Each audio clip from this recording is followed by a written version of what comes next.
What's up, y'all? Welcome back to the channel. Today's video is just going to be a little reaction to the CMA Awards. I finished watching them tonight. It was an okay show, and we're just going to go through the categories, go through the performances, and just talk about what we noticed. And then we're going to go and have our own little award show ceremony. So the end of this video will be the official presentation of the second annual Country Music Stuff Subreddit Awards.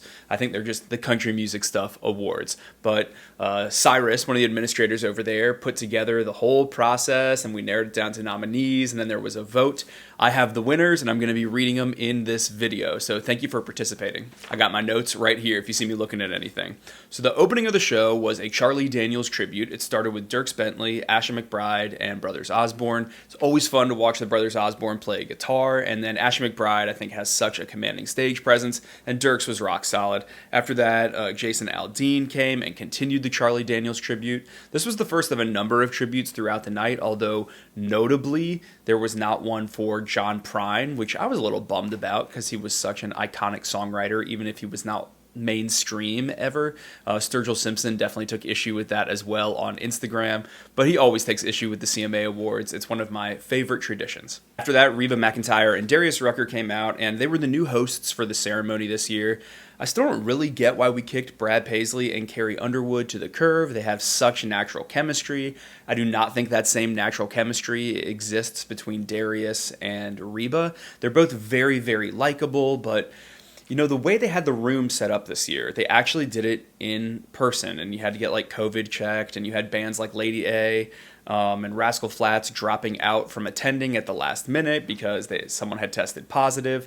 But they were standing far apart, and the room just felt kind of dead, kind of awkward, because I think people were uncomfortable. This was like not a normal situation, and I felt like they needed to get some alcohol pouring, get people kind of being less polite and up and moving in the room. And as the show went on, I do think that improved, but it was a real stiff, awkward audience for the opening monologue. Not that the jokes were that good. I mean, it was like your standard country award show, like Dolly Parton has big boobs type of jokes. The first two awards of the night actually went to Maren Morris. She got Single of the Year and Song of the Year. Single is kind of the production, and Song of the Year is for the writing for her song, The Bones. And then later in the night, she went on to win Female Vocalist of the Year. And so Maren Morris really, I think this was kind of what's the word? Like a watershed moment for her career where, you know, the legacy acts, not that they're legacy, but, you know, Carrie Underwood and Miranda Lambert have been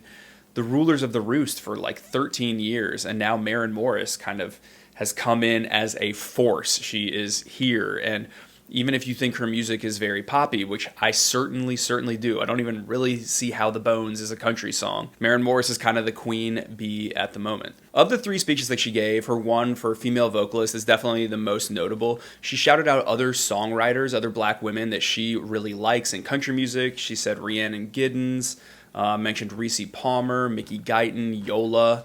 I've been on that Yola train too. But jumping back into the sequence of the show, because I just jumped ahead. Morgan Wallen sang his single, More Than My Hometown.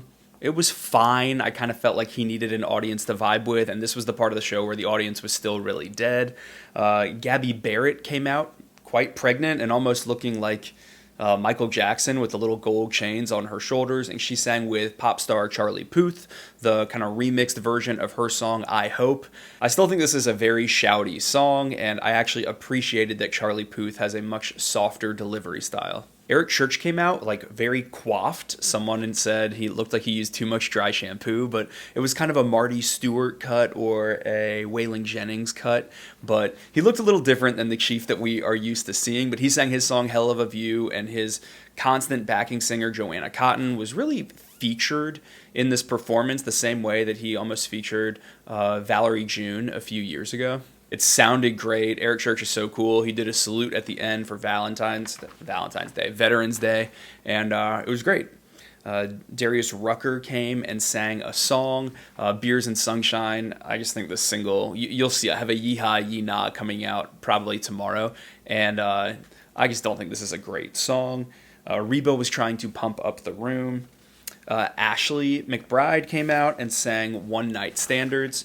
I think it was fine. I think like it's more fun to sort of see her rock out and move around a little bit, and this felt a little more static to me, but I enjoyed the ABC marketing putting a Bachelorette promo right into a song called One Night Standards. I thought, well done. I have here in my notes that Lauren Akins presented an award, I guess just because I'm fascinated by how famous she is. That's Thomas Rhett's wife, and she's becoming quite a celebrity in her own right. I feel like they're definitely going to have a reality show at some point. Morgan Wallen won the award for Best New Artist, beating out people like Carly Pearce and Gabby Barrett, and I feel like this was pretty expected. I mean, it's undeniable that Morgan is kind of the most famous rising star in country music at the moment. He had a kind acceptance speech. Dan and Shay did a pre-recorded performance from out in Hollywood with Justin Bieber. And I gotta say, for Shay, for Dan rather. Dan has like long hair now.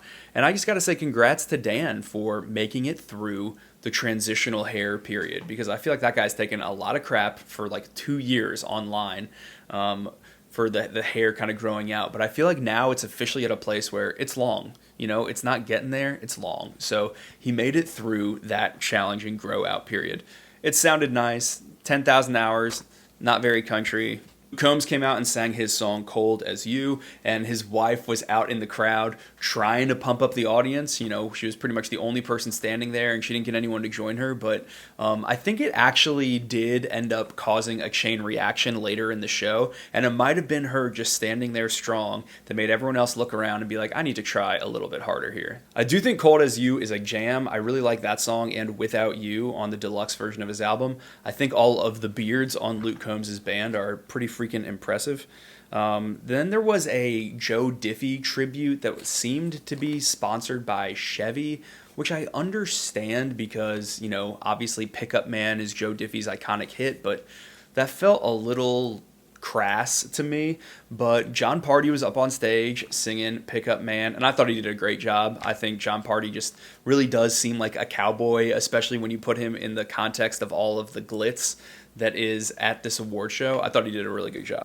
Carly Pearce then came out and was singing with Charles Kelly from Lady A instead of Lee Brice, but sang, I Hope You're Happy Now. I really feel like Carly is reaching a place of true momentum where it doesn't just feel like, oh, she had a hit and then sporadically she had a second hit 2 years later. But if Next Girl actually can become a hit, which I believe it can, then I think she's in really good shape to be an actual notable star in country music. A beautiful, beautiful Mac Davis tribute where Darius and Reba were singing In the Ghetto together. I'm looking at that note right there, but for some reason I didn't say it, but I thought that was a good performance as well. Ann and Shay won Duo of the Year, beating out Florida Georgia Line, Brothers Osborne, and Maddie and Tay. I would have loved to see Maddie and Tay take it, but I kind of knew that that wasn't going to happen. Miranda Lambert then came out and sang her single Settling Down, which has just the most beautiful lyrics, although I am still sitting here hoping that Tequila Does or Dark Bars becomes a single after this. Miranda just gave like a nice subdued performance. I feel like she has carved out a nice niche for herself where at award shows right now, they don't force her to do any sort of big production. And granted, during COVID times, that's not really possible right now, but she's just fallen into a nice rhythm of having these, I'm going to stand on a stage and sing my good song clearly into a microphone for the public, and I love that. One of my favorite moments of the night, and one of the only times that I felt there was just true witty humor from the hosts, was when Reba McEntire had a cough and she turned it into a COVID joke. I thought that was funny. She then introduced Jimmy Allen. He sang his song Best Shot, which I think has the dubious record of taking the longest time in like radio history to reach number one. I feel like that was a bragged about fact. All that says to me is that you can sort of do whatever it takes as a radio promotion company to get radio to play your song, even if there's not a lot of natural passion for it. Anyway, Jimmy Allen came and sang, and then he introduced Charley Pride, and they had a little package on Charley Pride, and this was one of the best moments of the show. It was kind of a surprise. I don't think people knew it was coming, but Jimmy talked about how Charley Pride paved the way for other black country artists, and then Charley Pride sang Kiss an Angel Good Morning, and it was so fun to see Eric Church grinning and Ashley McBride just loving watching it. And then Charley Pride gave a little speech, and he was shaking and nervous, and it was just completely charming because he really thanked people that had been with him in his career, and the humility was so apparent. And it's like, this dude has 29 #1 singles and he's still this humble. It's just very cool. Chris Stapleton, after the commercial break after that, came and sang his new song Starting Over with his wife Morgan. It was beautiful and simple. When you sing as well as those two do, you don't need much. Speaking of singing well, there was also an Ingrid Andress performance of More Hearts Than Mine that I think was probably the best vocal of the night. Her voice is just like got the most beautiful tone, and More Hearts Than Mine is such a fabulous song. I've said that a bunch of times on the channel, but I thought that was a great moment for her. Then Thomas Rhett came out and sang his song Be a Light with, I think, Chris Tomlin, and Reba McEntire came out on stage. I still think that song is a proverbial gather pillow and just super boring. Luke Combs won Album of the Year for What You See Is What You Get.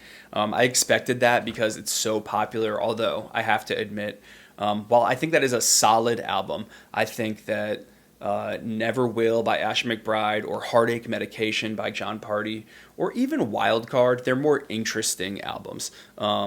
But it's very hard to be sad with any winners unless Old Dominion had won that category, and then I would have been mad. Little Big Town then did a Kenny Rogers tribute, and they sang Sweet Music Man, which is kind of interesting. It's not like one of his most iconic hits, but they did their harmony thing, and it was really pretty, but maybe a little sleepy. The whole show was a little sleepy. I mean, I think you can feel when the energy is not there in the room, and the energy just, it never got fully there in the room. The brothers Osborne performed their single All Night, and I still think Skeletons is just a way, way better song. I hope that gets to be a single soon. All Night feels kind of cheesy to me. Old Dominion then did a tribute to the movie Urban Cowboy, and I thought this was kind of random. They had the stars in the audience there, and I don't know, I just thought it was like sort of a random thing to do, and to have Old Dominion doing it. Granted, though, I've never seen Urban Cowboy, as I admitted on Twitter. Then someone said, you've probably never seen 9 to 5, and I admitted that, and then I realized that that is an offensive thing to say, but Maren performed The Bones, and I think it was a fine performance. I forgot to say this because I made an Insta story about it when I was taking notes, but Keith Urban also performed, and he gave this really schlocky speech about God Whispered Your Name, about all the meanings this song has taken on over the years, and I can't stand when artists do these overly long intros to songs that, I mean, that song's not that deep, and I just thought that was sort of silly, and it triggered me. Y'all know I'm kind of anti-Keith, but really I'm like anti this weird Keith as like world healer vibe that he has taken on lately. Drives me crazy. So Maren Morris won Female Vocalist of the Year, and then Luke Combs won Male Vocalist of the Year. And I don't remember in which speech it was, but he said something along the lines of like, I'm not more important than you people out there, and I'm sharing this trophy with you. I just thought it was totally indicative of how kind of Luke fosters a relationship with his fan base.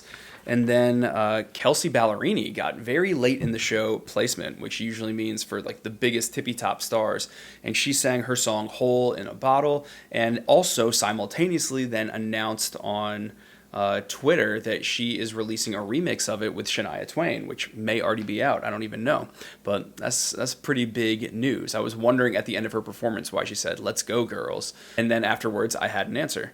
The only other thing that happened in the broadcast was that Eric Church was crowned the Entertainer of the Year.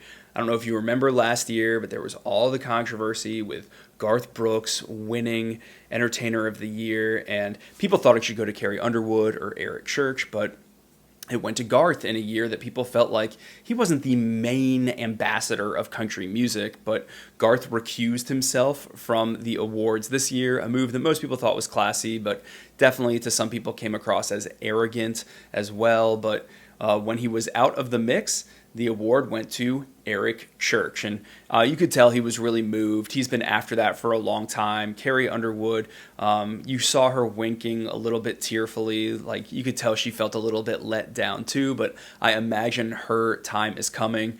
But you could tell she wanted it. Eric Church gave a speech about how politicians will divide us, but music unites us. And he was just like, he also cracked a joke that it's a terrible year to win Entertainer of the Year. But I was really, really happy for him. I think a lot of the internet was. And yeah, that overall was the CMA Awards. I think I would give the show a B- because they're just, it did lack energy, especially in the first half of the show. I think, honestly, maybe Nicole Hawken gets some credit for standing up for Luke, and then John Party played Pickup Man and more people stood, because after that the show did kind of have a lot more smiles and energy and just a volume to it, but it was a slog to get there. And then these are always very long, and some of the performances, like watching a pre-recorded performance of 10,000 Hours from across the country, it's not that exciting. Even Morgan Wallen seemed like, not the most excited up on the stage to me, nor did like Darius Rucker singing that song Beers and Sunshine. These just aren't always big musical moments, but I understand it was very hard for the producers to pull off getting people actually inside and in a room, and I know some people have a problem with that, but yeah, I think it wasn't the easiest show. It just kind of like happened. And that's how a lot of this year feels to me. It just feels like stuff is happening. I know Dierks Bentley even said that in an interview recently, that the Hot Country Nights album, he just feels like he put it out and then it disappeared. And I think without the kind of natural press cycle and without us being in the regular rhythms of our lives, that's how a lot of entertainment is feeling for a lot of people, that it's just kind of happening. And maybe that's the mindset that I was in watching the CMA Awards, but it was fun. I enjoyed tweeting it. I don't expect to get back on Twitter, but that's just a tradition I couldn't break. But enough about the industry awards. Let's look at the Country Music Stuff Awards. I'll go category by category, read you the nominees, and then read you after the vote who was the winner, as decided on folks in the subreddit that is associated with this channel called Country Music Stuff, that you can always click on in the description down below. Okay, the first category I'm going to do is Collaboration of the Year. Here are your nominees. You'll notice they're a little more mainstream than some of the stuff I cover on the channel, but it's going to make sense that the mainstream stuff's going to rise to the top of a public vote. But the winner of this category is Does to Me by Luke Combs and Eric Church. I really love that song. I probably would have chosen that or I Hope You're Happy Now. So good choice, y'all. Next up, I want to do Song by a Duo or Group. These were the finalists in the category, and this might be like my favorite winner overall. When the Country Music Stuff Reddit voted, they chose Asphalt by the Hot Country Nights. Let us never forget the Hot Country Nights and the beautiful 90s parodies and sexual innuendo that they brought in songs like Asphalt. I think that's hilarious and amazing that that won. Okay, in the female solo performance category, here are your nominees. And the winner of this category was Bluebird by Miranda Lambert. And I think that's the right winner here. I do think that is the right winner. That song is so beautiful. It's so unusual. Great choice. Male solo performance. You got a bunch of nominees here. And this is the category that I feel like maybe this channel most influenced. But the winner of these songs was Unapologetically Country as Hell by Hardy. That song is a jam, and I do think Hardy sounds awesome on it, and I think you guys have impeccable taste for loving it along with me. I mean, he just took out Kenny Chesney and Luke Bryan and Sam Hunt, so heck yeah, Hardy. Single of the Year is the next category, and I guess that's just kind of the best sounding official single, something that actually got sent to radio, and how do you like the sound of it? And the winner of this was Heartache Medication. I love that. The voters taking a stand for getting the fiddle on the radio. Can't argue with it. Then we had Song of the Year, and this is a songwriting award. We had nominees of Sparrow by Ash McBride, Betty by Taylor Swift, 2016 by Sam Hunt, and if you're a Sam Hunt hater, that is a good song, Sunday Dry by Brett Eldridge, and Build Me a Daddy by Luke Bryan. And the winner of this was Betty, which is hilarious and awesome to me. I freaking love Betty. We all got to scream that last chorus together when James is trying to apologize to Betty on her front porch. I love it. I hope that song becomes a hit, even though it's kind of stalling at the radio right now. And then we have the final two awards, the two big awards. First up is Album of the Year. The nominees were Never Will by Ash McBride, The K is Silent by the Hot Country Knights, A Rock by Hardy, Ballerini by Kelsey Ballerini, so that was the acoustic remix of her Kelsey album, Sunday Drive by Brett Eldridge, Wild World by Kip Moore, and Southside by Sam Hunt. And of those nominees, Never Will by Ash McBride takes the cake for Album of the Year. So congratulations to that album. It's still one of my favorites of the year. I have a review of it on the channel. But then our version of Entertainer of the Year is Artist of the Year. There were 5 options, but for some reason I had Brett Eldridge twice on this. So it's Luke Combs, Dierks Bentley, Brett Eldridge, Ash McBride, and I'm going to say probably Eric Church was the other nominee, but it doesn't matter. Luke Combs was the winner, as you probably could have guessed. And that's it. That's it for the second annual Country Music Stuff Awards. I hope this is fun over on the Reddit that we did it in a real video. But yeah, those are just my thoughts on the CMA Awards this year. What did you guys think of the awards? Did you think anyone was snubbed? Did you miss Brad and Carrie? Let me know everything down in the comments below, and I'll have a big single roundup for you tomorrow. Love y'all. Bye.